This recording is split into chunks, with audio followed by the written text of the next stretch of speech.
আসসালামু আলাইকুম। আমি পদ্মতল থেকে আসছি, নিম আক্তার। আমাদের কাজ হচ্ছে দুর্যোগ নিরসনে কমিউনিটির ভূমিকা, স্থানীয় প্রশাসন। ঘূর্ণিঝড় চলাকালীন বিদ্যুৎ সরবরাহ বন্ধ করার নির্দেশনা দেওয়া, দুর্যোগকালে জরুরি খাদ্য ও পানি সরবরাহ করা, আশ্রয় কেন্দ্র নির্মাণ করা, আশ্রয়ের ব্যবস্থা করা ও দুর্যোগ সচেতনতা ও কর্মশালা আয়োজন করা। ধন্যবাদ। আচ্ছা, তোমার আসলে নিজের তোমার কোনো আছে এখানে তোমার বক্তব্য আছে যে না এর হলে আমি আরো ভালো করতাম বা আমি আত্মসমালোচনা করতে পারো কিছু যে না আমার এটা সবাই ফিডব্যাক দেওয়ার জন্য প্রস্তুত হও। ফিডব্যাক বলতে তোমরা এটা গঠনমূলক সমালোচনা সমালোচনা। আচ্ছা ঠিক আছে, আমরা এই পদ্মতলের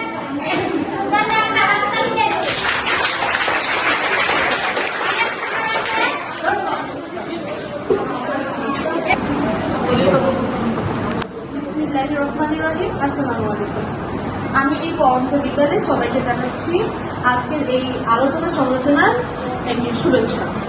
আমার নাম আয়েশা কুবেতুবা। আমি যমুনা দল থেকে এসেছি। আমি এখানে দুর্যোগ নিরসনে কমিউনিটির ভূমিকা সম্পর্কে আলোচনা করার জন্য এখানে এসেছি।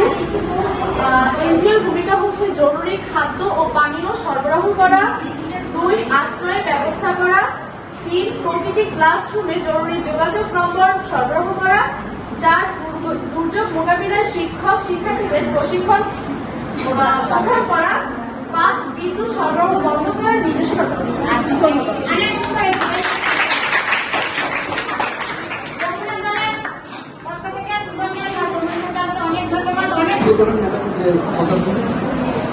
ম্যাডাম শেষ করেন। আচ্ছা, সকলকে ধন্যবাদ।